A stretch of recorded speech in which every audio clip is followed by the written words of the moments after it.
Let's move on to the Knicks part of this, though. They obviously lose the game, but they've been playing well.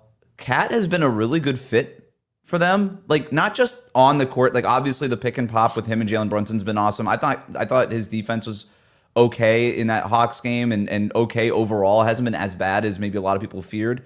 And the Knicks' defense is just trending in the right direction overall, seventh in defensive rating over the last 10 games. So we'll see if that holds, because it hasn't been that good this season. But he's been more of a fit, like vibes wise, than I thought it was going to be. Right? Like, it really feels like the Knicks fans are rooting for Karl-Anthony Towns, and I'm not, like, in 10 different universes, right?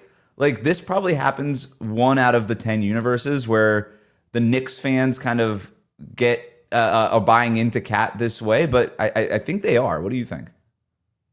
Yeah, I think it's not just the Knicks fans buying into Cat. I think it's Cat buying into the Knicks culture and the environment that he's in. It's not a very he's matured. He's taken a lot of hits, and he's been and rightfully so in that sense. And I think there's a lot of stuff, for me, apart from last night, his complaining is down. His whining is kind of down. He's getting back on defense after a play where he thought he got fouled and should have gotten a foul call. I think there's a lot more maturity with him in that sense. And I think, look, the Knicks fans believe him now, believe in him, because you're seeing what the offense is doing, and like you said, the defense is improving and it's trending in the right direction, and I think he's done a great job. Look, he's bought in. He's doing a great job rebounding. Finished with 19 rebounds last night. I think, you're looking at the fact that this is the Cat that for the longest time, his rebounding disappeared from his game. And I think you're seeing him kind of put in a little bit more of that workman effort on the defensive end. So I feel like you're getting everybody kind of bought in. He's bought into the Knicks culture. He's bought into the team. He's bought into Tibbs. He understands that this is really Brunson's team, and he's kind of one of the other leaders, but it's Brunson's team. And he understands what it is in New York and what it's like to be in New York. There's a big moment in the game against Toronto that they won, after he hits a big shot, he's holding up the jersey and pointing to the New York. Like, he understands what he's representing. The cool thing about it is he understands what it is to be a Knick. And I think that's one of the fun stuff that we're seeing this season.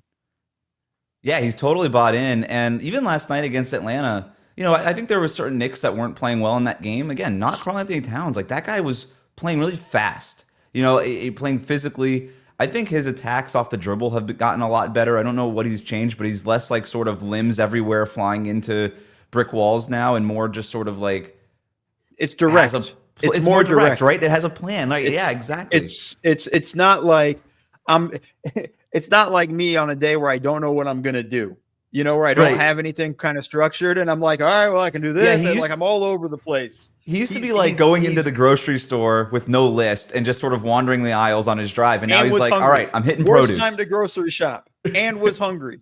So that was the thing. We're like, oh, that looks good. I'm gonna eat that right now. There's all those, like, that's the thing.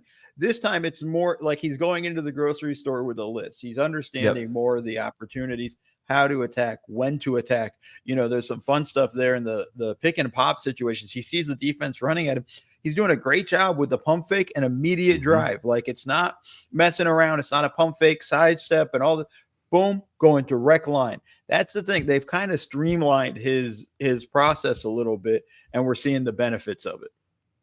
And his complaining that you mentioned before, he's always had a little bit of like an attitude, right? Like, so for one way or the other. The complaining has kind of shifted. Like, there was that game, I forget who they were playing, but he was trying to draw a foul, and it was before the Toronto game that you were talking about. He was trying to draw a foul. He wasn't getting the foul, and he looks at the ref, and he's like, dude, you're not going to call this? And then he kind of just spins around and hits like a baseline fadeaway jumper. And he's like, okay, fine, I'll handle it. And I was like, okay, that was like less complaining and more just like, you know what, you can't do it, I'll do it. Kind of like a New York FU attitude. And I think they buy that. I think they're buying into that too.